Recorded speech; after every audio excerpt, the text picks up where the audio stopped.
Assalamualaikum warahmatullahi wabarakatuh. Bagaimana kabarnya Bu Erna? Waalaikumsalam warahmatullahi wabarakatuh. Kabar saya hari ini alhamdulillah baik, Bu. Oke, kemarin kan Bu Erna sudah menyampaikan bahwa hari ini Bu Erna akan melaksanakan kegiatan coaching. Betul ya Ibu ya? Ya, betul, Bu. Saya hari ini sudah membuat jadwal coaching dengan Bu Deli. Oke, bagaimana persiapan coachingnya hari ini Bu Erna?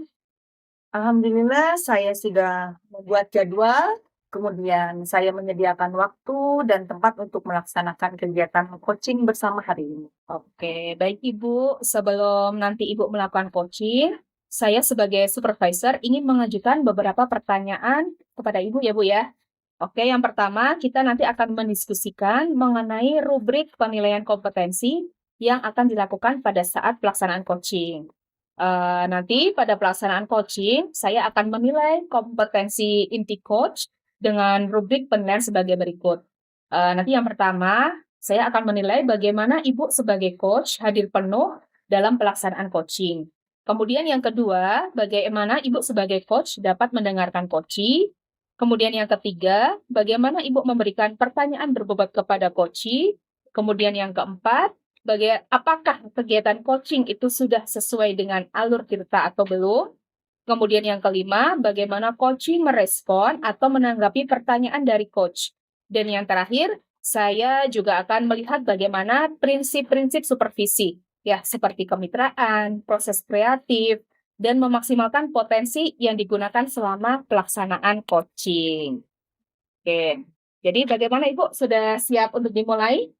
Siap, Bu. Oke, baik ya Ibu ya. Untuk pertanyaan pertama yang akan saya sampaikan adalah kompetensi inti coach yang mana yang nantinya ingin Ibu Erna kembangkan?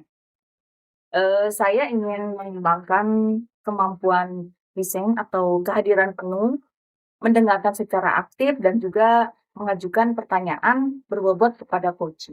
Oke, jadi nanti Bu Erna itu ingin mengembangkan kemampuan present, kehadiran penuh, mendengarkan secara aktif dan juga mengajukan pertanyaan berbobot. Oke.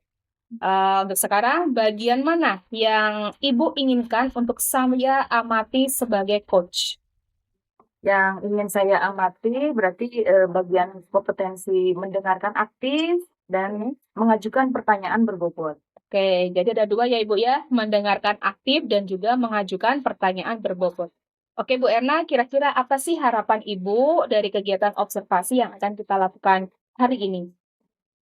Saya berharap saya bisa membantu memfasilitasi coach menemukan solusi dari permasalahannya. Oke, terima kasih ya Bu Erna. Kegiatan supervisi ini sudah kita lakukan. Silahkan Bu Erna melanjutkan kegiatan coaching bersama coachee sesuai dengan jadwal yang telah disepakati. Terima kasih ya Bu Erna. Sama-sama, Bu.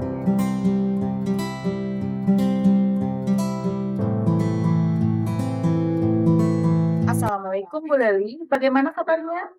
Waalaikumsalam Bu Erna, alhamdulillah sehat. Bagaimana kabar Bu Erna hari ini? Alhamdulillah, baik juga. Bagaimana mengajarnya? Lancar dan anak-anak di sekolah aman?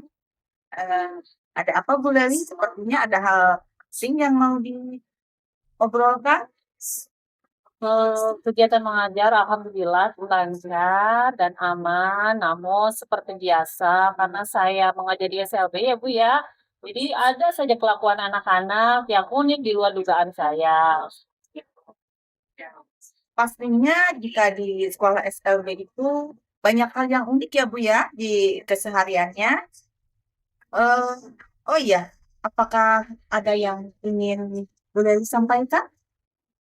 Oh iya Bu, Saya di sini ingin membicarakan tentang permasalahan yang sedang saya alami saat ini. Sebelumnya mohon maaf nih Bu, apakah Bu Erna hari ini sedang sibuk?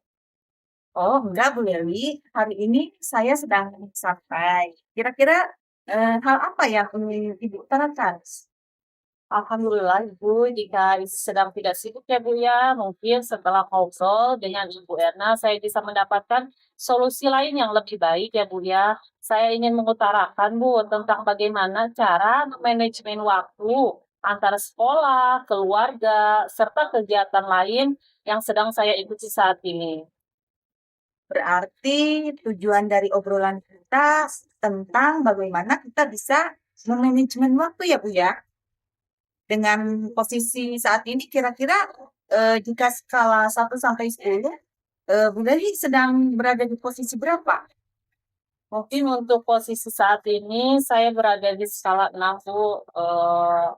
Lumayan down juga ya Bu, karena jujur saya itu sangat pusing, banyak sekali pekerjaan yang harus saya kerjakan. Selain saya harus mengajar, saya juga harus mengerjakan hal lain karena saya saat ini mempunyai tugas tambahan juga ya Bu ya, yaitu sebagai kurikulum. Jadi saya harus mengatur terkait kegiatan-kegiatan yang akan dilaksanakan di sekolah gitu, seperti sebelumnya sudah Maulid Nabi ya Bu ya, melaksanakan kegiatan Maulid Nabi, sekarang STS, setengah semester. Selain itu juga saya sedang mengikuti 2 kegiatan Bu. Jadi PGP dan juga PPG. Jadi banyak sekali tugas-tugas yang harus saya kerjakan, dan juga saya itu seorang ibu ya Bu ya. Jadi jika sudah berada di rumah, ya Allah repot gitu ya Bu ya, harus mengurus anak dan juga pekerjaan rumah. Selain itu juga saya harus mengerjakan tugas-tugas yang yang harus saya kerjakan di KGP, LMS, dan juga modul di PPG ya Bu ya. Betul sekali yang diutarakan oleh Bu Leli ya, karena saya juga seorang pendidik dan juga seorang ibu. Jadi untuk memanajemen waktu itu sangatlah tidak mudah ya Bu ya. Jadi untuk menyikapi hal tersebut, apakah Bu Leli sudah mempunyai solusinya? Dan Bu Leli yang sekarang ada di skala 6 ingin ditingkatkan menjadi skala berapa? Mungkin untuk solusinya, saya punya rencana, Bu, bagaimana cara untuk meningkatkan efektivitas untuk memanajemen waktu. Di mana tadinya saya saat ini ada di posisi skala 6, saya ingin meningkatkan menjadi skala 8, Bu, gitu. Saya mungkin akan membuat skala prioritas, mana pekerjaan yang harus didahulukan dan mana pekerjaan yang bisa saya tinggalkan untuk sementara waktu ya Bu ya. Jadi jika ada pekerjaan sekolah lebih dari satu yang harus cepat diselesaikan, saya juga bekerja sama dengan rekan sejawat di sekolah agar dapat membantu saya Bu gitu, agar tugas tersebut bisa terselesaikan eh, sesuai waktunya. Ketika saya sudah berada di rumah juga, walaupun ada tugas seperti LMS yang belum saya kerjakan, saya tetap akan mengutamakan kebutuhan keluarga dulu, Bu. Misalkan anak mau mengaji, saya menyiapkan perlengkapannya. Jika suami ingin dibuatkan makanan atau apa, saya mendahulukan kebutuhan keluarga saya. Jika semua kebutuhan keluarga saya sudah disiapkan semuanya, baru saya mungkin mengerjakan LMS atau modul lainnya, Bu, seperti itu. Ya, betul sekali ya Bu Leli. Karena dalam memanajemen waktu itu harus mempunyai solusi dan juga strategi ya Bu. Ya, Nah, betul. bagaimana strategi itu jika ada kendala lain dan bagaimana cara untuk mengatasinya? Mungkin cara mengatasinya, Bu, yang pertama saya itu selalu meyakinkan diri, Bu. Saya selalu memotivasi diri sendiri dengan cara berpikir positif, karena saya yakin di setiap kendala atau kesulitan pasti akan ada jalan keluarnya ya, Bu, gitu. Saya juga selalu meningkatkan komunikasi baik dengan keluarga saya, karena terkadang keluarga tidak tahu kesibukan saya gitu atau kendala yang sedang saya hadapi ya Bu ya. Jadi komunikasi itu mungkin sangat penting agar saling bisa memahami dan mengerti keadaan kita sekarang.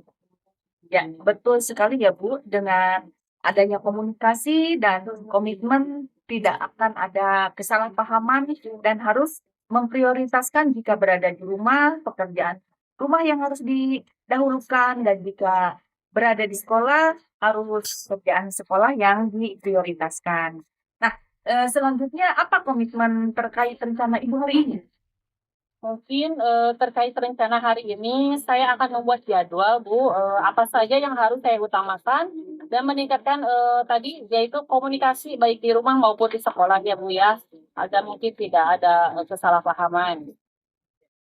Betul sekali ya Bu Levi, karena komunikasi itu sangat diperlukan, jadi jika tidak ada komunikasi dengan baik, terjadi kesalahpahaman. Apalagi jika di rumah, karena mood yang terbaik tergantung pada saat kita berada di rumah. Ya, Nah, sekarang apa yang sudah Bu Levi utarakan tadi, sudah mendapatkan solusinya, dan Bu Levi juga sudah bisa bertanggung jawab serta menyadari bahwa setiap ada masalah atau kendala pasti akan ada jalan keluarnya.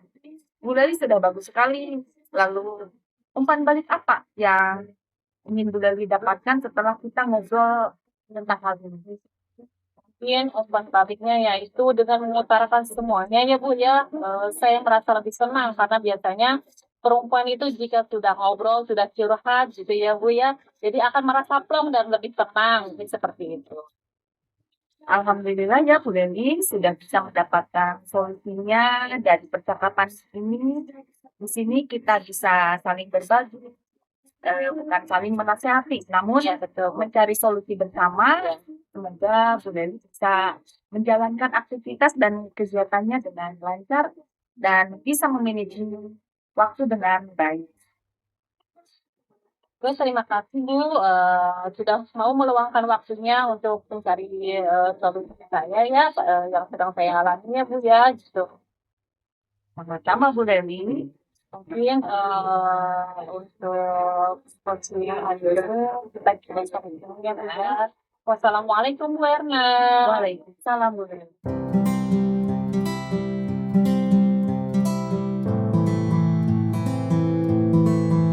Wah, Bu Erna, luar biasa sekali tadi coachingnya. Saya lihat, saya amati tadi coachingnya berjalan dengan lancar. Kemudian saya mau bertanya, bagaimana nih perasaan Bu Erna setelah melaksanakan coaching? Setelah melaksanakan coaching ini, saya merasa kompetensi yang saya harapkan sudah tercapai. Saya merasa lega karena sudah menjadi pendengar yang baik untuk mitra saya pada coaching tadi. Dan saya juga merasa sangat bahagia karena dapat membantu coach dalam menyelesaikan permasalahannya. Alhamdulillah, kalau begitu ya Bu Erna. Izin saya mau menanyakan beberapa hal terkait coaching tadi. Pertanyaan pertama, apa saja yang sudah didapatkan Ibu pada saat coaching terkait indikator ketercapaian yang diinginkan? Tadi yang sudah saya lakukan, yang dalam coaching tadi, dengan menggunakan alur cerita, yaitu dengan menanyakan tujuan, identifikasi, rencana aksi, dan tanggung jawab. Kemudian saya menggali kemampuan coach untuk mengidentifikasi kekuatan yang dimilikinya. Kemudian hambatan yang akan muncul, solusinya, orang yang dapat diajak kerjasama, langkah-langkah yang akan coach lakukan, serta kapan coach akan memulai rencana aksinya untuk mencapai tujuan coaching coach. Oke. Oke Bu Erna, jadi izinkan saya ya Bu ya untuk menyampaikan hasil pengamatan saya tadi selama coaching. Ibu Erna tadi sudah berhasil melakukan coaching dengan menggunakan alur Tirta. Tadi saya juga memiliki catatan bahwa Ibu sudah menanyakan alur Tirta saat coaching. Terlihat dari Ibu tadi menanyakan tujuan, kemudian mengidentifikasi masalah coaching, kemudian merencanakan rencana aksi yang akan dilakukan oleh coaching, dan menemukan rasa tanggung jawab yang akan dilakukan coaching untuk mencapai tujuan dari coaching. Kemudian, selain itu, saya juga memperhatikan Bu Erna saat melaksanakan coaching, Ibu telah fokus menyimak dan mendengarkan coaching, berarti kompetensi present atau kehadiran penuh dan mendengarkan aktif Ibu telah Ibu kuasai dan telah Ibu lakukan. Kemudian, saat menggali informasi juga, Ibu telah mampu mengajukan pertanyaan berbobot yang menjadi kunci dalam menggali kreativitas dan potensi coaching. Luar biasa sekali ini Bu Erna.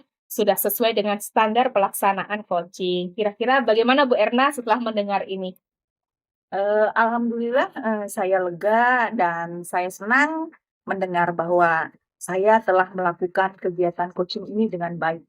Oke, jadi sekarang bagaimana nih rencana tindakan yang akan dilakukan Bu Erna selanjutnya? Rencana tindakan yang akan saya lakukan selanjutnya yaitu saya akan terus mengasah kemampuan dan kompetensi coaching saya sesuai alur tirta supaya coaching selanjutnya lebih baik lagi. Saya juga akan berbagi praktik baik mengenai pelaksanaan coaching kepada rekan-rekan sejawat yang ada di sekolah saya. Oke, bagus sekali ya. Jadi rencana tindakan Bu Erna itu tadi akan terus mengasah kemampuan coachingnya dan juga akan berbagi praktik baik tentang pelaksanaan coaching ini. Kira-kira kapan nih Bu Erna waktunya? Waktunya mungkin setelah kegiatan ini saya akan terus mempraktikkan coaching sesuai alur tirta dan berbagi praktik baik mengenai pelaksanaan coaching kepada guru lain. Oke, di mana kira-kira Bu Erna akan terus melatih kemampuan coaching ini? Di sekolah dan juga dalam kegiatan KKZ mungkin. Oke, jadi Bu Erna akan melatih kemampuan ini di sekolah dan juga di kegiatan KKG ya Ibu ya. Kemudian kira-kira siapa nih yang dapat membantu Bu Erna dalam kegiatan ini? Yang dapat membantu kegiatan ini yakni rekan guru yang sudah memiliki pengalaman coaching dengan saya. Oke, baik ya Ibu ya, izinkan saya untuk mencatat semua yang tadi sudah Bu Erna sampaikan ke dalam form supervisi akademik ini. Bu Erna, apa yang Ibu dapatkan dari proses ini? Saya mendapatkan solusi dari permasalahan saya dan dapat meningkatkan kompetensi inti coaching. Terima kasih Ibu telah berkenan meluangkan waktu dan dalam kegiatan supervisi ini. Oke, sama-sama ya Bu Erna. Semangat terus untuk mengembangkan dirinya. Saya tidak sabar nih untuk dikabari terus keberhasilan Bu Erna di sesi-sesi berikutnya. Sampai jumpa lagi ya Bu Erna. Terima kasih. Assalamualaikum warahmatullahi wabarakatuh. Waalaikumsalam warahmatullahi wabarakatuh.